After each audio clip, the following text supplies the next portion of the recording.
Woke up this morning, got some gabagoo. And then I woke up the next day and got some gabagoo. Oh no. Oh no. It turns out Fallout 1 takes place in Southern California, while 2 takes place in Northern. So there are a few overlapping locations. And of course, this is one of them. Though you can somehow still enter. I mean, bruh, it was literally blown to smithereens. Wow. This is so weird. It really does feel like I'm back in the first game. Also, what the fuck is this? These aren't Brotherhood. Oh boy, this is the Enclave, isn't it? Unfortunately, you can't take their sweet armor, which is kinda horseshit, but they do have some holodisks and radios. I don't really know what to do with these, though. Bruh, there are still mutants living in here? Fuck, the elevator's busted. I don't really know what else to do here. Guess we'll have to come back. Oh boy, these guys. Remember the hooded creeps from the first game? Well, take away the cool super mutant thing, and replace their leader with a dude who probably sells NFTs. Those are the Hubologists. Anyway, so more westward is San Francisco. Holy shit. This place is huge. Like, probably the biggest area on the map. That's because there are several factions kind of mushed together here. First, we got the Shi clan, a Chinese society living under feudalism. They even got martial artists in a Fallout game. That's sick. Also, there's another one of those little Brotherhood centers here. Anywho, we finally get a new part of the story. Turns out, the Enclave have a base not too far from here. They also have vertibirds. Yeah, those things. And the Brotherhood does not. They want cool flying machines too, so you've got to get the plans for them. Doing so will apparently allow you access to these facilities. Anywho, down the street you find the Shi Temple and talk to an assistant to the Emperor. Turns out they also want those vertibird plans. Let's check out the rest of the city. A big-ass ship. Inside we got a bunch of sailor dudes just vibing. Going upstairs we find the captain. He doesn't really want to talk until you do something to help his crew. I'm guessing that can mean one of several things. Well, there is this guy back on the first floor named Chip, who's missing his spleen. He somehow lost it gambling. Bruh, how much money did you lose to get to the point of betting your fucking spleen? Anyway, this seems like it fits the bill as a good deed, so we'll have to find this dude his spleen. Oh, wait, there's a basement here. Maybe there's some— Nope. Anywho, the only other group we have in San Fran is the Hubologists. Okay, so over here you find a big-ass spaceship with some goons. Don't worry, doesn't work. They're not that smart. Talk to AHS-7? Bro, what the fuck did you just say to me? So moving on down to this bunker thing is where the real magic happens. Here's the thing. Hubology is really just Scientology. Don't believe me? They have goofy-ah ranks like AHS-7 and their leader AHS-9. They also hire celebrities to sell the Hubology beliefs. Back in the center of town, you find out that Chip's spleen ended up being sold to a scientist in the Shi Temple. You track this dude down, and he refuses to give it up. Actually, that's not true. The correct way to beat this quest is to convince him to have liver instead of spleen. Literally the only other dialogue option. Back to the game. You can try pickpocketing him, and there ain't no spleen. Well, nothing I can do here. You know what? Let's go find this Camp Navaro. I want to give the Enclave a piece of my mind. Get ready, Enclave, cause here... Alrighty, let's go find the vaults. So at this point you are aware of two vaults, 13 and 15. I guess technically Vault 8 as well, but I ain't getting in there anytime soon. So right off the bat, the locals here aren't too friendly to outsiders. Their leader is a guy named Darian. And long story short, he's not a good guy. He's been lying to the squatters out here, claiming his crew inside the vault are in the process of fixing it. He makes these wild, sus claims about the vault, and it's just so obvious he's lying. It's not being repaired or prepared for the villagers. Darian's crew are just using it for themselves. So the real leader of these squatters is a much nicer guy named Zeke. he'll consider joining the NCR if you can get these raider bastards out of here. Oh, say no more, friend. The guards up front are pretty weak sauce, so I piled right through them. And this place has a doctor? Apparently he just chills here and patches people up for free. I mean, damn, alright, don't mind if I do. The second floor is flooded with goons. Maybe another time. The third floor is where it gets interesting. Here we have the man himself, Darien. And he's packing, so this is where the cavalry went. I also love his intro speech. It's basically, I don't give a fuck what you have to say, let's just get this over with. Fighting Darien. This battle is hard. Not only does this dude have a fucking flamethrower, he's got armed guards packing assault rifles. So I would say the ideal way to beat this fight is to go for Darien first. I mean, he kind of is the dude with the flamethrower. Then you can pick out his guards and fuck him up. After waiting for the drugs to wear off and getting a little bit smarter, I found a computer on this floor that gives us the location of Vault 13. It's, like 5 feet to the west. So, Vault 13. Wow, this is really weird. It looks exactly like it did in the first game. It's also still this clean? Also, whoa! Wait, these Deathclaws are intelligent? They can talk? What the fuck? This guy here is Gruthar, the leader, though he doesn't want to talk about why he's intelligent. My guy, it is not every day that you see a talking Deathclaw! Okay, so Gruthar agrees to let you enter on one condition. You fix the Vault's central computer. So apparently they also have one of those medics here.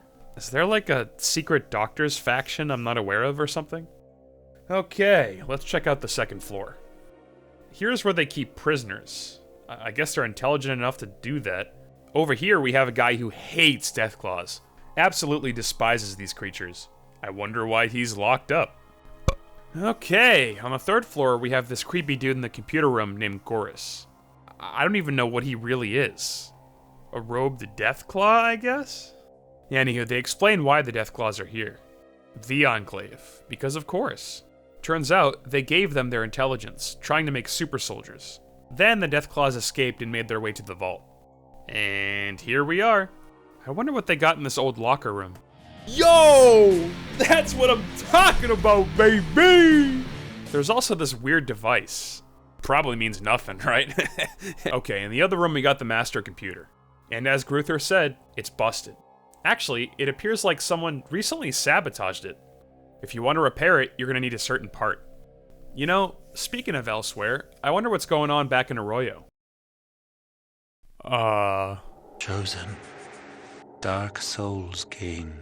They took everyone. This isn't a game over, by the way. It's actually supposed to happen. Someone kidnapped the whole village. Who's responsible? Hakkinen here overheard them mention a place called Navaro. You know what that means. Okay, from here, I think I should discuss the other most annoying enemy in this game. Geckos. And this is for two simple reasons.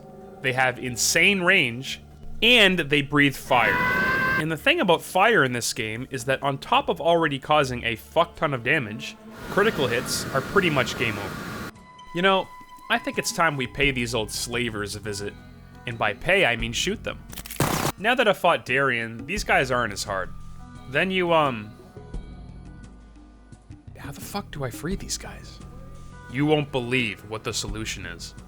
Remember our good old friend, the repair skill from the first game? You go to the doors and repair them. After that, everyone yeets the fuck out of there. Hope they got a good way home. And what do you get from the Rangers for doing this? A cool badge and a map. Damn, I'm getting better and better at this shooting business. Maybe now I have a shot at Navaro. Bro, what do these guys have? Jesus Christ! Remember that pricey pre-war tech Eldridge had earlier? Turns out, it's the part you need for Vault 13's computer. Sweet. Let's get this thing running. I'm sure it's just a fluke. None of my recent saves would allow me to enter it without the game crashing. I tried everything. I followed all of the online tutorials, reinstalled my game, turned off Steam Cloud Save, modified my save file with the special software. I even tried running the game on 3 different machines. Nothing. Nothing worked. I was not about to go back. My last save was so far behind, I would lose all of my motivation if I had to start there. That was just not on the table. So... we have to move on.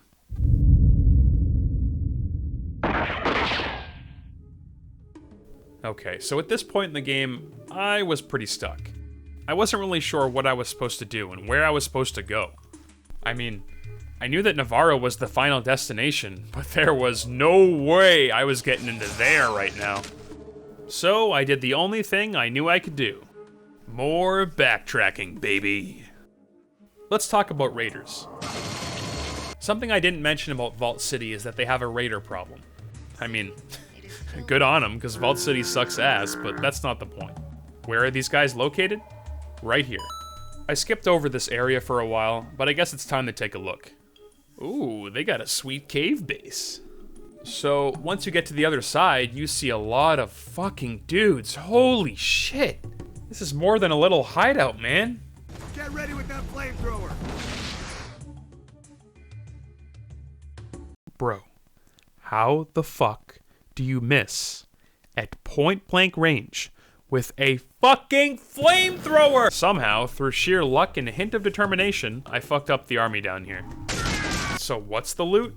Just a bunch of handguns, an assault rifle, and, well, this weird-ass safe. A nose on the front? Am I on oh, fuck, I am on drugs.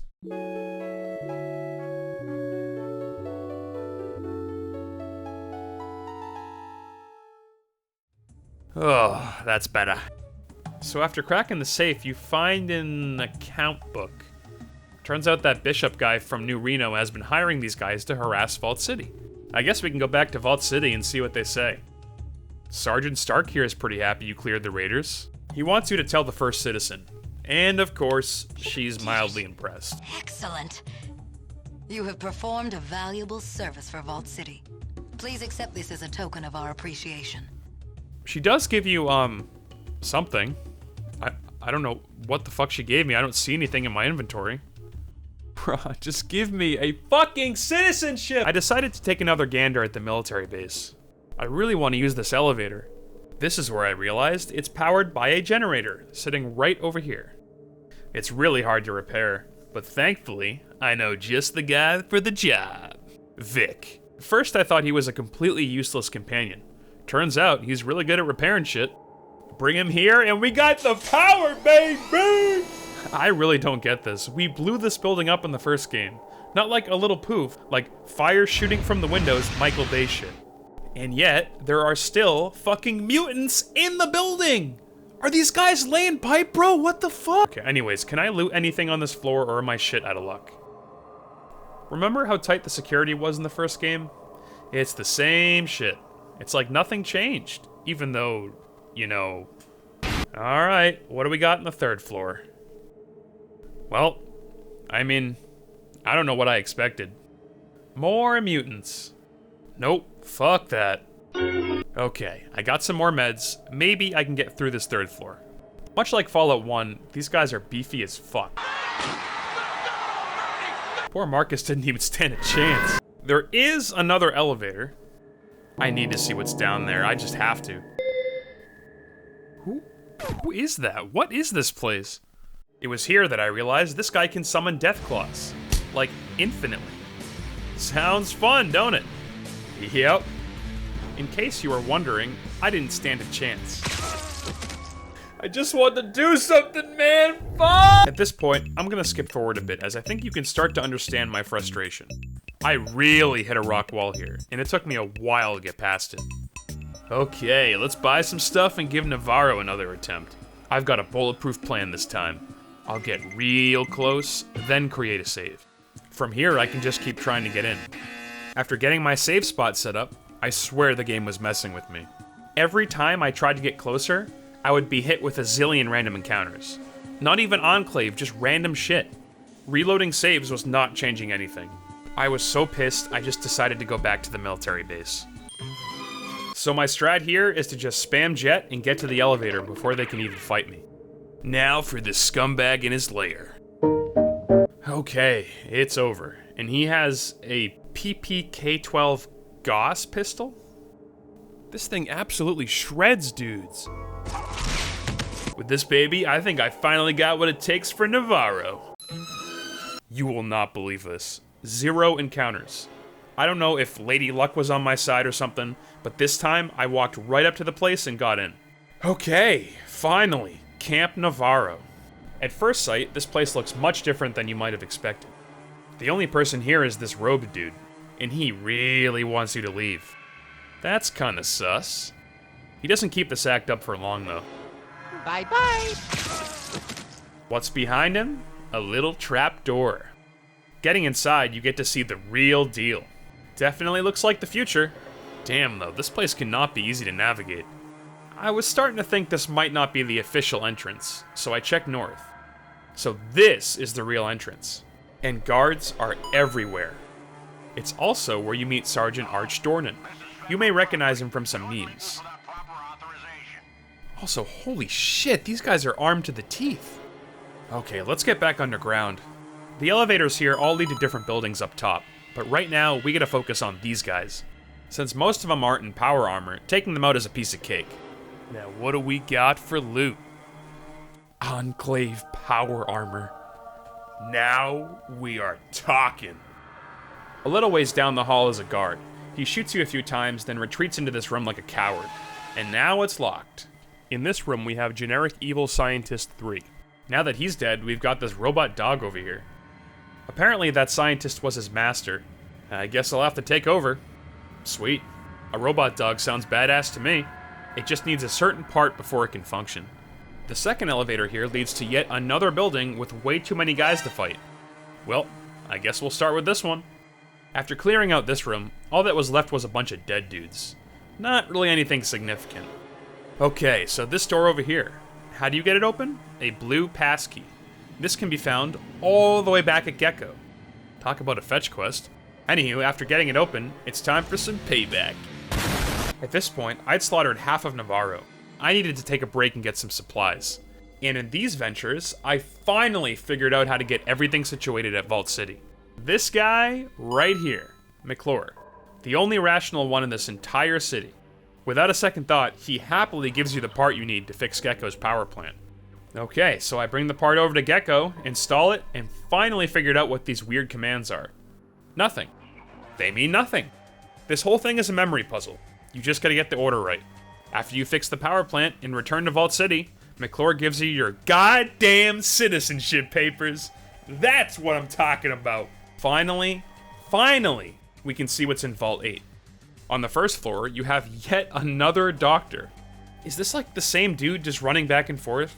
On floor 2, we have... Oh. Wow.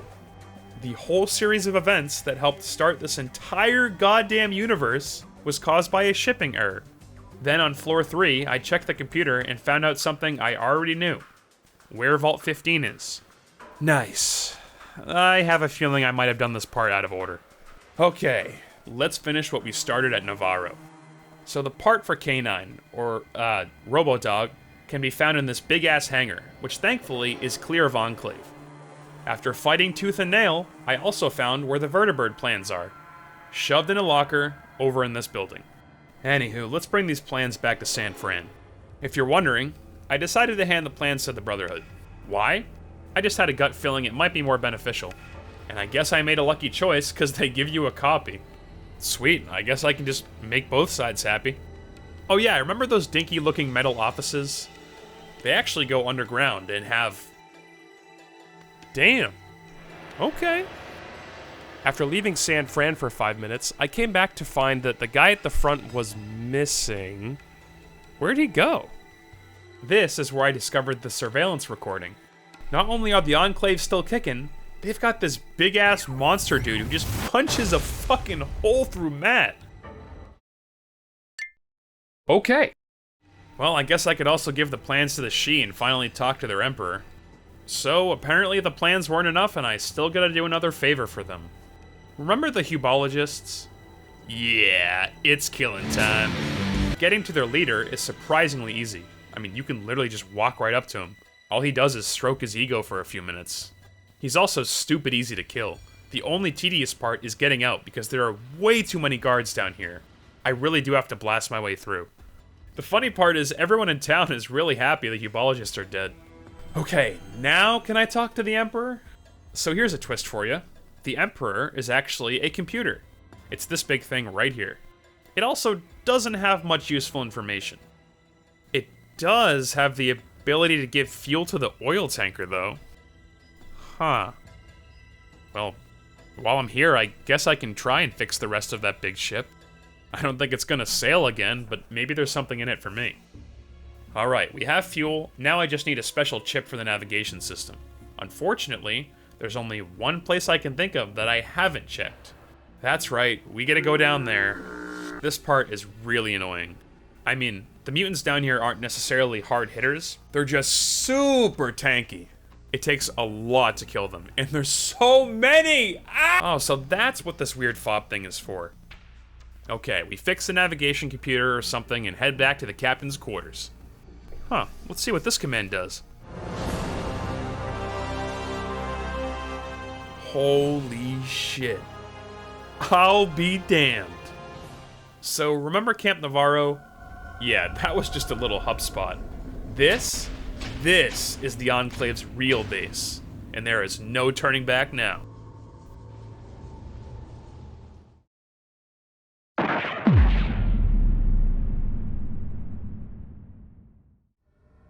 So this place has a layout that is confusing as fuck. You thought the Brotherhood from Fallout 1 had a big base. Oh no, that's a McDonald's play place compared to this. Anyways, the first room here has a computer that requires an ID. Currently, I can't use it. Going east, you find a big-ass stairway. And, well, wow. Hey, wait, are those the people from Arroyo? They're not dead? Unfortunately, the turrets around here don't seem to like my friends very much. I tried the other way, and the same thing happened. In case it's not obvious, this is kind of a stealth mission. Marcus and Cyberdog are gonna have to sit this one out. Okay, let's try this again. A lot of the rooms here are very deceiving, especially storage rooms. Just because there are a bunch of boxes and cool looking shit doesn't mean there's good loot. Also, a lot of people here are really weird. They talk like they're LARPing or something. Corridor clear. My dude, what corridor are you clearing? This is your base. Okay, so let's check this storage room in the back. Holy fucking Christ. I think I found the weapons room alright. Another point of interest is this door in the bottom right. It's interesting because I have no fucking idea how to open it. Let's go back to the entrance and check the other hallway. You find out that the Elder is actually alive and here in the prison. It turns out not only the Arroyo citizens were kidnapped, but see these guys over there? Those are Vault Dwellers. Not just any, Vault 13's Dwellers. On a side note, I don't know if this is a glitch or an oversight, but the Elder's background image is still the village from before. Okay, I gotta find a way to free these guys. Over here, we have yet another door with no way to open it. God damn it! All around here are more of those computers like in the entrance. And unfortunately, their interface is the exact same. You need a keycard and authorization to do anything. After stumbling around for a while, I finally found the stairway, which leads to the dumbest room in this entire game. So this room is a trap and a maze. It's a memory puzzle where you have to open the doors in the right order. Oh, I'm not done. Every 10 seconds, the floor shocks you. And yes, it does do damage. Imagine working a job where every time you need to get to a different room, you have to jump through the fucking laser trap from Resident Evil. You also have 2 rooms on each side of this floor. They look like little closet areas or something. Surely they're not that important. Except for the fact that one of them holds the fucking Gek! Yeah, remember the object this entire game is centered around? It's right here, chilling in some locker. On the other side, you can find an upgraded version of your power armor. In the goddamn Gauss rifle. You know when a game is giving you way too much good shit? Almost like it's leading up to something? Yeah. After finally getting to the stairway, we enter this next big area. To the left here, there's a laboratory with a big-ass bomb. I'm sure that won't blow up in their faces. Here, you also meet Dr. Charles Curling. First off, you can tell him straight to his face who you really are. He just kinda shrugs. Doesn't sound any alarms, he's just like, yeah, that's cool. So get this, the Enclave want to kill everyone but the Enclave. Is it really that surprising? Turns out they found a way to modify the FEV virus from the first game. You know, the thing that turns people into mutants?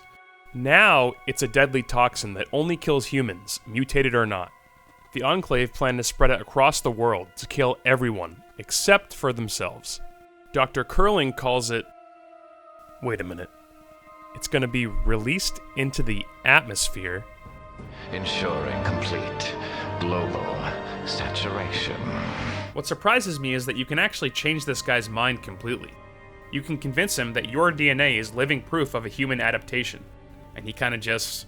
Oh, gee, I never thought of it like that. Not only does he have a change of heart, but it'll help you sabotage this whole base. First, you need to shut down the reactor to open the cells in the prison. While you're doing this, he plans to pump the FEV toxin through all of the vents in the base. He gives you and all the prisoners antidotes, so only the Enclave will die. Okay, well now that we took care of that, let's go find this reactor. Over here we have the President of the United States. Yep. Damn, this dude looks like a sad Bill Murray. So what does he have to say to you?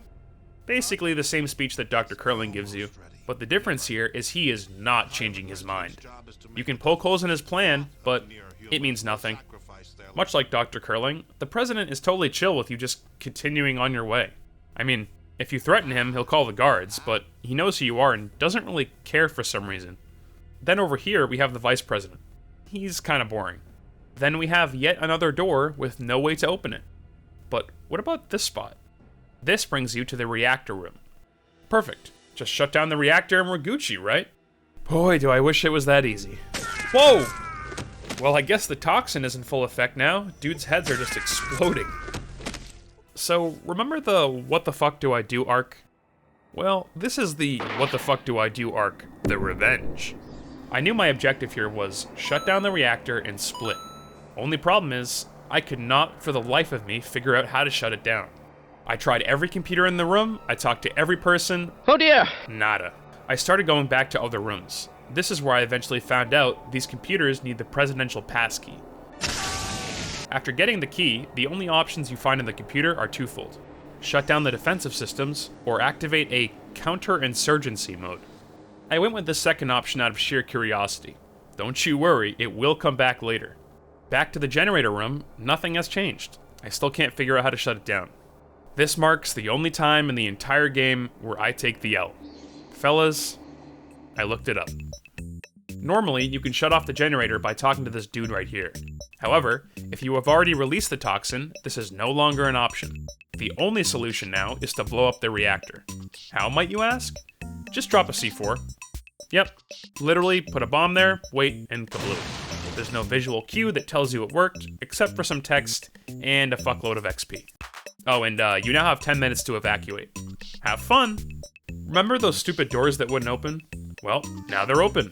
It's the fastest way out, and we're out of here! But whoa, whoa, whoa, not so fast, buddy. You didn't really think it would be that easy, did you? Remember that humongous dude that punched a fucking hole in someone earlier? Yeah, well, meet Frank Horrigan. Normally, this would be the part where he gives you a speech about giving no fucks. He's just here to kick your ass. However, remember that anti-insurgency thing from earlier? Yeah, it turns out it spawns a shit ton of turrets that absolutely fucking disintegrate this dude before he can even begin talking. Also, this death animation is metal as fuck.